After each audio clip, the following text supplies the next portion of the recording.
Bonsoir à tous et bienvenue aux 20h de la télévision du Burkina. Voici les titres. Le gouvernement malien, la médiation internationale et des groupes armés du Nord Mali ont signé ce vendredi à Bamako l'accord de paix conclu à Alger. Le président du Faso, Michel Kafando, était témoin de cette signature censée mettre fin à la crise malienne. Et puis le monde rural de la sous-région ouest africaine expose à Ouagadougou ses meilleures trouvailles. La FIPAO, la foire de l'innovation paysanne en Afrique de l'Ouest, est un cadre de promotion et de valorisation des connaissances locales. C'est l'aboutissement de 8 mois d'intenses négociations entre le gouvernement malien et les mouvements armés du Nord Mali. Les représentants de l'État malien, de la communauté internationale et de certains groupes rebelles ont signé hier à Bamako l'accord de paix conclu à Alger. La cérémonie s'est déroulée en présence du président du Faso, Michel Kafando, et de plusieurs autres chefs d'État africains. Le point avec nos envoyés spéciaux Saratou Sissé et Ahadi Sandamba. Paraphé le 1er mars dernier à Alger par la quasi-totalité des parties prenantes et le 14 mai par la coordination des mouvements de l'Azawad, l'accord pour la paix et la réconciliation au Mali est aujourd'hui sur la table de signature. Une phase décisive qui marque l'aboutissement de 8 mois d'intenses négociations entre le gouvernement malien et les différents groupes armés du Nord. 8 mois de va-et-vient à Alger, qui a accouché d'un document qui, en plus du français, est traduit dans différentes langues locales du pays. Tour à tour donc, tous sont passés, chacun sa signature, signe d'engagement de sceller définitivement la paix, la réconciliation et le développement du Mali. Et ce, sous le regard d'une dizaine de chefs d'État africains et de plusieurs centaines d'autres témoins privilégiés. Le train de la réconciliation est ainsi mis en marche avec à son bord le gouvernement malien, la plateforme, la communauté internationale et 2 des 5 groupes armés qui composent la coordination des mouvements de l'Azawad. C'est pourquoi à la tribune, tous ont émis le vœu de voir ceux qui n'ont pas signé de le faire dans un bref délai, car faut-il le rappeler, l'accord reste toujours ouvert. Un accord qui, dans son fond, défend la souveraineté du Mali et son caractère laïque, l'intégrité de son territoire, la présence de l'armée malienne sur l'ensemble du pays, le rejet de toute forme de violence et surtout la promotion d'un développement intégré et équilibré de l'ensemble des régions. C'est un accord extrêmement important, comme vous vous en doutez, qui établit une large décentralisation au profit des régions du Nord et même une grande déconcentration de pouvoir, vraiment les pouvoirs régaliens appartenant à l'État central. Nous regrettons que certaines fractions des mouvements armés n'aient pas pu le signer aujourd'hui. Nous espérons qu'ils vont le faire plus tard. En tous les cas, il est du devoir de tout le monde, et d'abord du Burkina Faso, comme je vous l'ai dit, qui a été le premier à s'impliquer dans la recherche d'une solution de la crise malienne, et aussi la communauté internationale, de faire en sorte que véritablement cet accord-là puisse avoir une application stricte et le plus rapidement possible. Cette signature ne devrait donc pas être une fin en soi, car sa mise en œuvre reste un défi majeur à relever. Et pour cela, seule la bonne foi de chaque acteur, la culture du compromis et surtout le pardon peuvent contribuer à la concrétisation de cet accord sur le terrain. Du reste, c'est ce qui ressort des différentes interventions. C'est à ce prix alors que le Mali pourra désormais répondre dignement de sa devise qui est « un peuple, un but, une foi » et que l'hymne du pays exécuté à l'unisson à l'ouverture de la cérémonie soit désormais reconnu et entonné sur toute l'étendue du territoire, du nord au sud, sans distinction raciale, ethnique, religieuse et culturelle. Et puis en marge de la signature de l'accord pour la paix et la réconciliation à Bamako, le président du Faso a reçu en audience une délégation du Conseil national de la société civile du Mali. La délégation est venue remercier le chef de l'État burkinabé pour son implication et l'implication du peuple burkinabé dans la résolution de la crise malienne. Saratou Sissé et Ahadi Sandamba. Accueilli à l'aéroport international de Bamako aux environs de 10h temps universel, Michel Kafando, après l'exécution des hymnes, s'est rendu à l'ambassade du Burkina Faso au Mali. Ici, il a reçu en audience une délégation du Conseil national de la société civile malienne. Une délégation qui dit venir remercier le peuple burkinabé à travers son président pour son implication dans la résolution de la crise intermalienne. C'est un message d'engagement, un message de considération, un message de solidarité entre le peuple burkinabé et le peuple malien que nous sommes venus vraiment lui transmettre.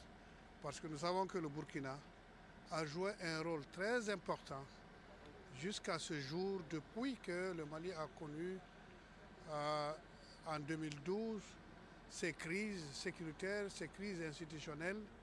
Le Burkina est toujours resté auprès de nous, aux côtés de nous, et a œuvré jusqu'à ce jour où nous allons célébrer la signature des accords entre les Maliens eux-mêmes. Pour nous, c'est une chose, c'est une très grande chose. C'est un remerciement infini que nous devrons adresser au peuple burkinabé à travers son excellence, mais aussi responsabiliser et engager son excellence par rapport à l'application.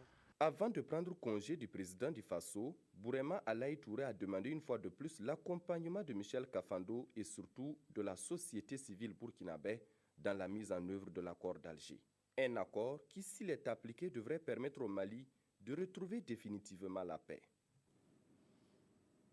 En bref, reprise en perspective des activités de la mine de Karma, le site exploité par la société True Gold Mining à Namisma devrait reprendre ses activités.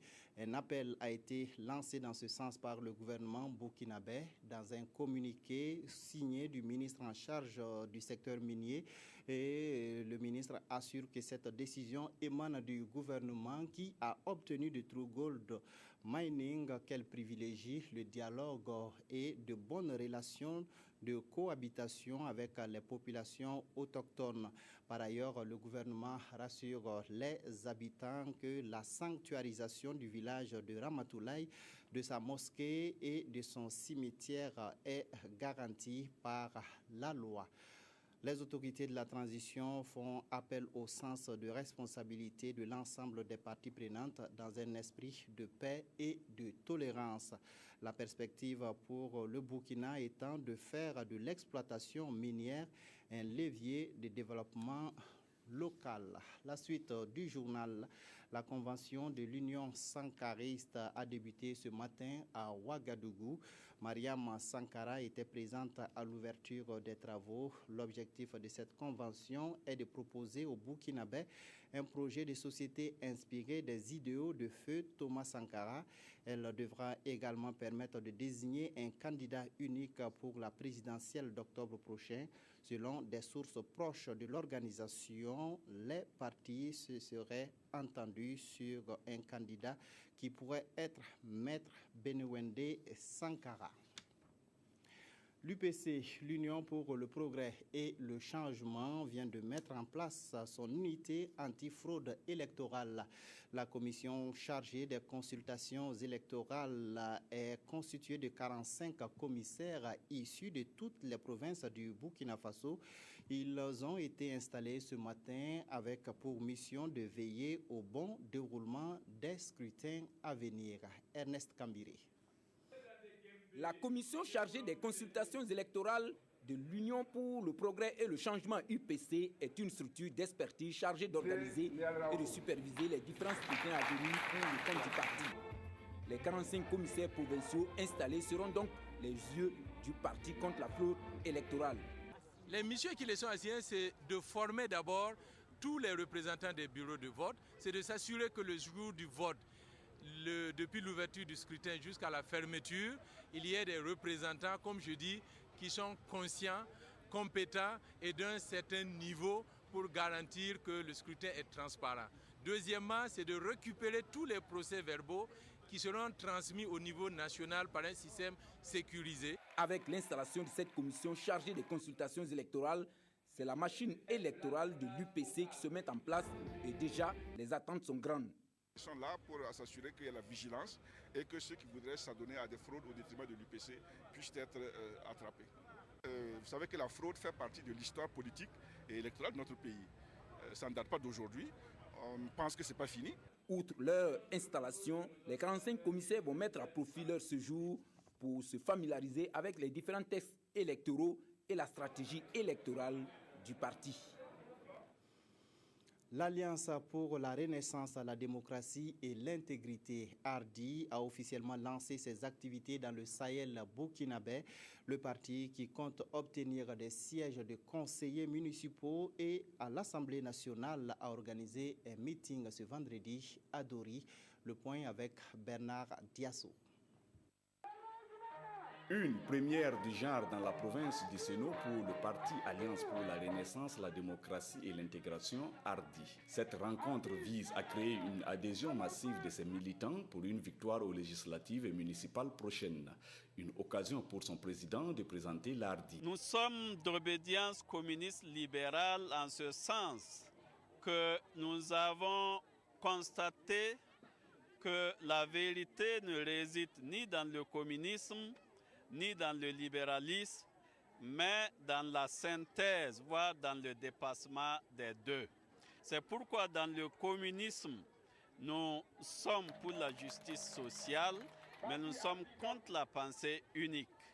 Dans le libéralisme, nous sommes pour la liberté d'expression, de mouvement, d'entreprendre, et nous pensons qu'en associant les deux, c'est véritablement ce qu'il fallait pour l'Afrique, pour le Burkina, pour son développement. Quant au programme de ce parti, Ousmane Diallo précise qu'il est fonction des préoccupations de ces différentes couches sociales. Il a cité entre autres les problèmes d'eau, ceux liés à l'éducation, à la santé et le chômage des jeunes. Avec ARDI, on aura mieux et on espère avoir mieux aussi. Cette mobilisation est jugée satisfaisante selon le président du parti ARDI qui en retour s'attend à une victoire totale du parti de l'or bleu dans cette province. Dans le même temps, le MPP, le Mouvement du Peuple pour le Progrès, était dans la région de l'Est. Au cours de la rencontre avec les militants de FADA, les représentants du parti ont dressé le bilan de l'implantation du MPP dans les différentes localités de la région. Le point avec Isiaka Suleiman Diallo.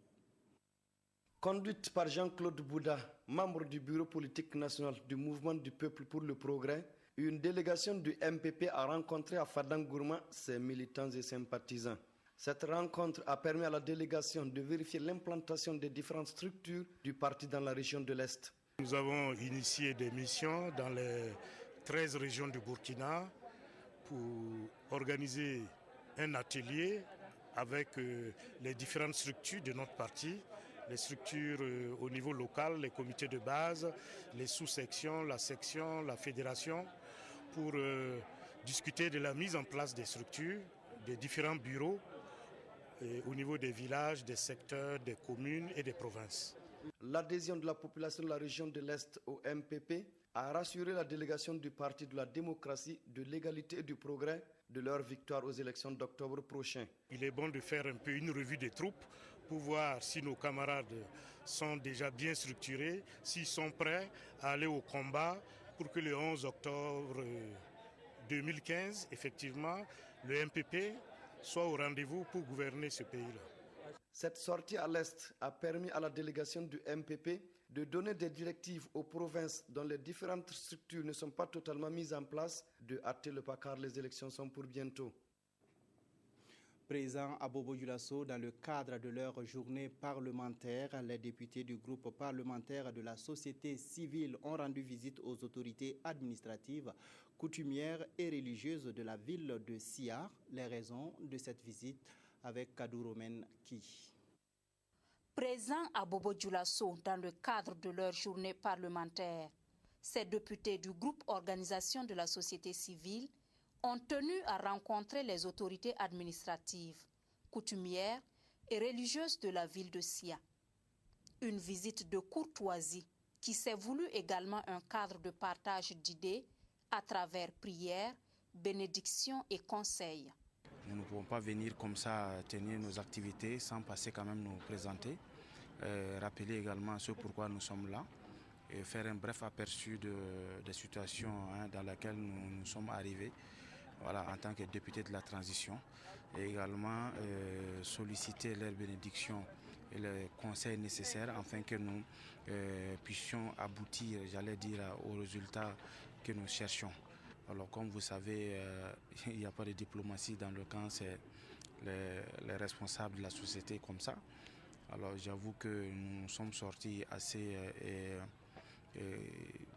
avertis, et assez préparés et assez optimistes. Un optimisme qui pourra permettre aux députés du groupe parlementaire OSC d'atteindre des résultats probants. Des attentes qui, selon les différentes personnalités rencontrées, consistent à œuvrer pour la cohésion sociale et l'orientation des choix et prises de décisions politiques en fonction de l'intérêt du peuple. Cette autre brève sur la suspension des émissions d'expression directe. Dans un communiqué rendu public ce jour, le Conseil supérieur de la communication va délibérer les jours à venir. Cette délibération vise à dégager un tableau de bord consensuel sur la gestion des émissions d'expression directe dans la perspective de leur reprise. Elle fait suite à de nombreuses concertations entre le Conseil supérieur de la communication et les organes professionnels et les organisations professionnelles des médias. La suite du journal. À l'heure de l'utilisation massive de l'Internet et des technologies de l'information et de la communication, il faut de la rigueur dans la protection des données à caractère personnel. La Commission de l'informatique et des libertés a échangé avec les avocats sur la question. Des précisions avec Estelle Judith Assogba. À ce séminaire national de sensibilisation aux enjeux de la protection des données personnelles et de la vie privée à l'ère du numérique, les avocats membres du bureau du Burkina Faso vont approfondir leurs connaissances sur la sécurité des systèmes d'information, les principes de fonctionnement des plateformes Internet et des technologies sans fil, les risques et dangers y liés. Ils échangeront aussi sur le traitement des données personnelles dans l'enquête judiciaire et la force probante dans la preuve numérique dans la procédure pénale. Pour que le bâtonnier puisse mieux défendre ses clients, il faut qu'il puisse savoir que les données qui sont exploitées puissent le faire dans le cadre de la loi. Parce que les données qui sont manipulées, concernant le nom, le prénom, l'identité du citoyen, il faut que ça ne soit pas exploité de façon abusive à l'insu du citoyen. Et il ne faudrait pas que ces données-là soient utilisées à d'autres fins pour lesquelles elles ont été créées. Les échanges autour de toutes ces questions liées à la protection des données personnelles dans l'exercice de leur corps de métier visent à renforcer leur expertise pour une meilleure défense des clients. Nous allons voir avec la CIL, nous en avions déjà parlé, comment désigner un point focal de la CIL au sein du barreau pour pouvoir continuer non seulement la sensibilisation avec les avocats, mais surtout aussi être au courant au quotidien des développements, des évolutions, des technologies qui peuvent impacter sur notre travail et que nous devons connaître pour une assistance efficace de nos clients. Ce séminaire va également jeter les bases pour une plus grande collaboration entre la Commission de l'informatique et des libertés et le barreau dans leur lutte commune pour le respect des droits de l'homme et contre la cybercriminalité. Espace de présentation et de promotion des savoirs locaux en matière de protection de l'environnement et de sécurité alimentaire. La foire de l'innovation paysanne en Afrique de l'Ouest, FIPAO, s'est ouverte hier dans la capitale burkinabé. Elle a permis de lever le voile sur l'ingéniosité des paysans de 8 pays africains. Claudine Dimabio Bikaba. Après le Népal en 2002 et le Kenya en 2013, c'est le tour du Burkina d'accueillir l'exposition des savoir-faire locaux de 5 pays que sont le Sénégal, le Ghana, le Mali, le Bénin et le pays hôte. Une initiative de Prolinova, promouvoir l'innovation locale en agriculture écologique et gestion des ressources naturelles. Nous savons tous que les paysans producteurs à travers le monde entier sont des innovateurs continuels. Dans leurs efforts de survie et d'adaptation face aux conditions environnementales dynamiques, et il est non seulement utile de découvrir comment et pourquoi ces paysans producteurs innovent, mais il est aussi important qu'ils commencent à percevoir différemment, même si bien souvent ils sont considérés à tort comme pauvres en termes de ressources financières et d'éducation formelle. Ils sont riches en savoir-faire et en idées innovantes pour s'adapter aux conditions de vie de plus en plus difficiles. Il est important de créer des espaces d'apprentissage pour tous les acteurs, pas seulement les paysans producteurs. Un espace qui a permis à ces exposants de faire valoir leurs produits. Ce stand-là démontre les résultats que nos chercheurs au niveau paysan trouvent. C'est-à-dire que nous avons, au niveau paysan, nous avons des chercheurs et effectivement il y a des résultats au niveau de tous les pays qui montrent qu'en tout cas, il y a une évolution au niveau de la recherche paysanne. Nous sommes venus exposer les produits contre la mortalité de la volaille, surtout le tatao pour les puces et punaises des poules.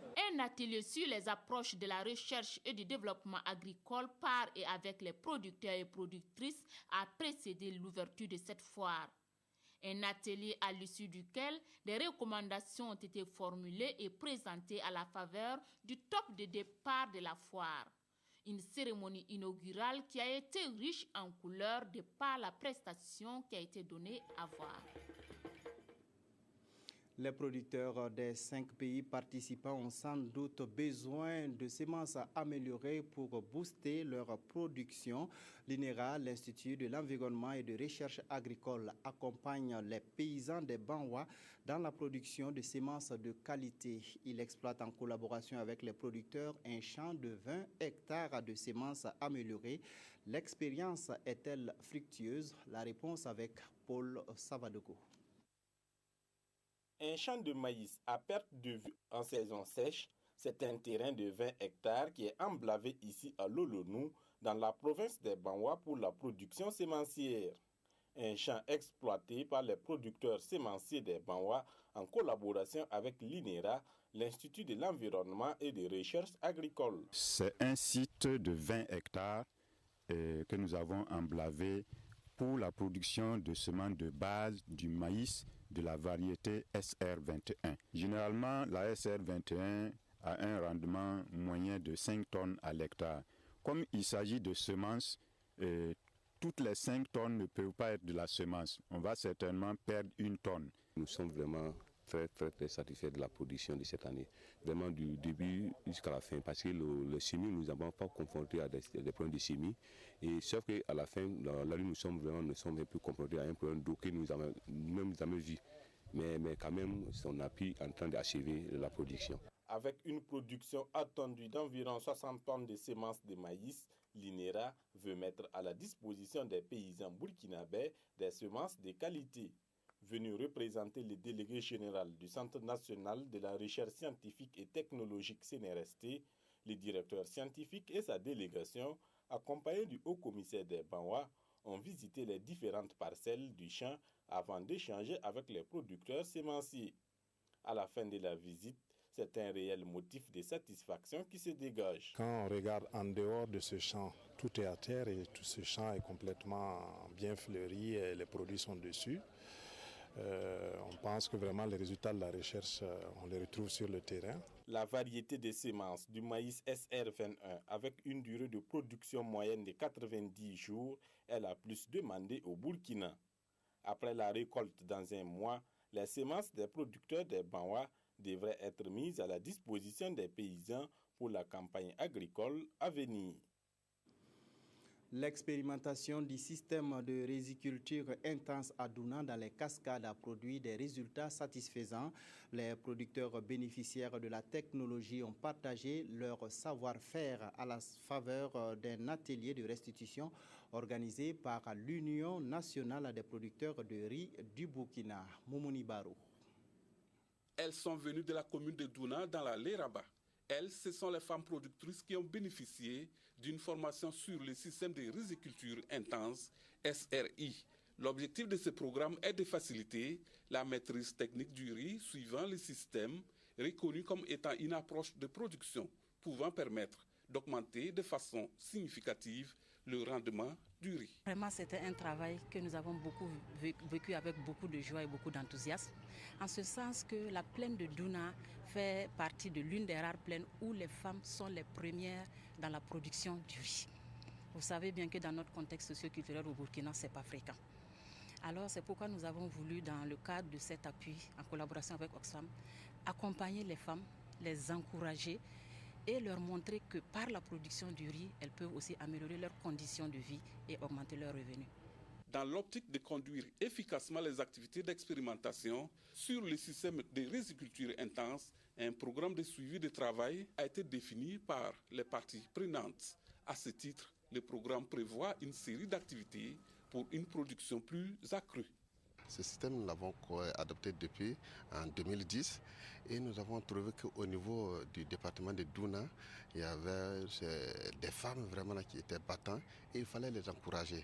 Et pour les encourager, il faut les aider pour qu'ils puissent se produire en quantité. Toute l'activité est financée dans le cadre d'un projet de Oxfam. Donc toute la formation, les intrants, c'est nous qui avons tout financé. Et en plus de ça, nous avons contribué à mettre à leur disposition un centre d'étuvage au niveau de Douna. Cet atelier a permis à ces riziculteurs de témoigner de leur expérience en matière de production de riz suivant la technique du SRI. Et de ces échanges, il ressort que cette technique serait la plus efficace en termes de rentabilité car elle permet d'atteindre en moyenne 7 à 8 tonnes à l'hectare. La lutte contre le chômage des jeunes va de pair avec la formation des demandeurs d'emploi. L'État s'est doté d'une stratégie de formation professionnelle. Une campagne de vulgarisation de cette stratégie a été lancée par le ministère en charge de la formation professionnelle. Yolande Lompo. Le 21 mai 2014, le Conseil des ministres adoptait le document de stratégie de généralisation de la formation professionnelle. Une stratégie organisée autour de 5 axes afin de renforcer l'employabilité des jeunes. Le lancement de la présente campagne de dissémination de cette stratégie vise donc à faire connaître les atouts de la formation professionnelle. Cette stratégie vise la structuration de la formation professionnelle afin qu'elle réponde à des impératifs de développement et de lutte contre la pauvreté par l'amélioration de l'employabilité des jeunes en les dotant de compétences et de capacités indispensables à leur insertion socio-professionnelle, qu'ils soient en situation d'employé ou d'auto-employeur. Cette campagne constitue une opportunité pour les acteurs et les partenaires de s'informer et d'informer sur les éléments de normalisation de la formation professionnelle en s'appropriant le cahier des charges applicable aux centres privés de formation professionnelle.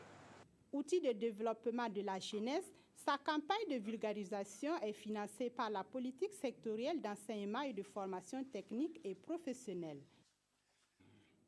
La deuxième phase du projet BOBIGA sera bientôt opérationnelle, initiée par le Catholic Relief Service en collaboration avec le ministère de l'Éducation nationale et de l'alphabétisation. Ce projet vise l'accroissement du taux de scolarisation et l'amélioration de la qualité de l'éducation de base dans le BAM et le San Matenga. Il va coûter plus de 10 milliards de francs CFA. Estelle Judith Assogba. C'est une nouvelle qui va réjouir les élèves et parents d'élèves des provinces du BAM et du San Matenga, deux localités du centre-nord.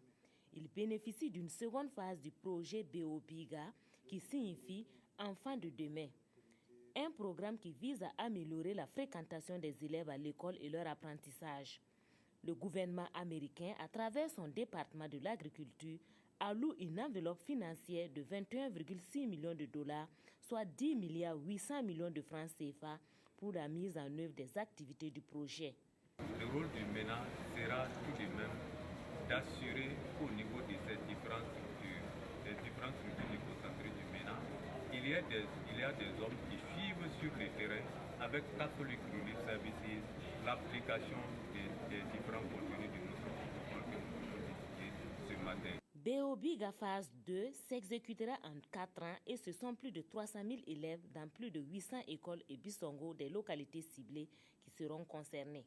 Beobiga 1 comme Beobiga 2, c'est vraiment un programme innovateur parce qu'au-delà des cantines scolaires traditionnelles que le CRS fait, vous avez tout un paquet d'activités dont, par exemple, il y a toujours la cantine scolaire, mais il y a également la santé scolaire, mais il y a particulièrement un accent qui est mis sur la capacité de lire et d'écrire de l'élève, mais il y a également une très grande partie de mobilisation communautaire et de mobilisation de tous les acteurs de l'éducation vers une éducation de base de qualité.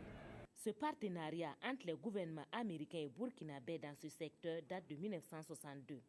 La signature de ce protocole entre Catholic Relief Service et le ministère de l'Éducation nationale et de l'alphabétisation traduit ainsi l'engagement de ces deux structures à travailler en synergie pour une éducation de base de qualité au Burkina Faso. Les encadreurs de l'éducation non formelle ont acquis de nouvelles connaissances qui leur seront profitables dans leur travail d'éducation. Réunis pendant 10 jours à Koubri, ils ont reçu des cours sur la valorisation des compétences personnelles. Draman Guéné. Ils officient en dehors des cadres formels de l'éducation, parfois même dans le bénévolat. Eux, ce sont des formateurs de l'éducation non formelle. Ici, à Koubri, à la sortie sud de Ouagadougou, ils viennent de boucler 10 jours de formation sur la valorisation des compétences personnelles. Une formation initiée par l'Association pour la promotion de l'éducation non formelle. Notre objectif, c'est faire en sorte que l'éducation non formelle ait autant de ressources humaines, sinon plus, compte tenu bien sûr des défis à relever, que l'éducation formelle. Moi, personnellement, j'interviens dans l'éducation non formelle en termes d'alphabétisation, mais je suis aussi dans le développement communautaire. Je fais du beurre de qualité, je fais du soumala, je fais de la poudre de baobab. Toutes ces la valeur même de la nature, la valorisation des produits forestiers non lieux, c'est des valeurs qu'il faut transmettre. La forêt, la nature nous offre beaucoup de potentialités et la jeune génération en a besoin. Ça soigne, ça nourrit, ça peut renforcer beaucoup de choses. Selon les formateurs, les modules enseignés au cours de cet atelier de formation permettent aux bénéficiaires de mieux adapter l'alphabétisation au programme de développement local.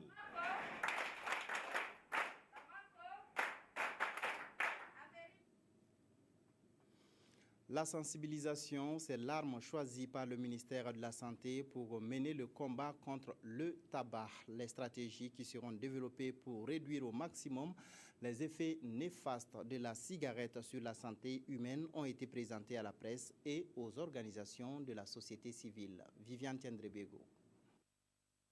La capitale burkinabé figure parmi les villes des pays en voie de développement où la consommation du tabac augmente au fil des années. Les statistiques de 2013 disent que les jeunes de 25 à 34 ans et de sexe masculin constituent 32,6% des fumeurs. Connaissent-ils les conséquences du tabac sur leur organisme? Le ministère de la Santé a lancé la bataille sur plusieurs fronts. Informer sur les méfaits du tabac et faire bouger la législation sur le sujet. La loi a été adoptée depuis 2010 et un certain nombre de textes d'application qui ont été adoptés, notamment le texte d'application concernant le conditionnement et l'étiquetage, dont un arrêté d'application de ce décret-là il vient d'être adopté en 2015. Il y a un décret qui avait été pris aussi dans le sens de définir les lieux et les transports en commun dans lesquels il est interdit la consommation du tabac. La journée mondiale de lutte contre le tabac va s'attaquer cette année au commerce illicite des produits du tabac. Les experts disent en effet que si rien n'est fait d'ici 2030, le tabac va tuer plus de 10 millions de personnes dans le monde. Et cela concerne aussi l'entourage des fumeurs. C'est une cause de mortalité évitable et dans sa lutte, le ministère de la Santé veut faire des organisations de la société civile et des journalistes des ambassadeurs de ces messages contre le tabac partout au Burkina Faso. Fin de cette édition. Merci de l'avoir suivi. Restez en compagnie de nos programmes.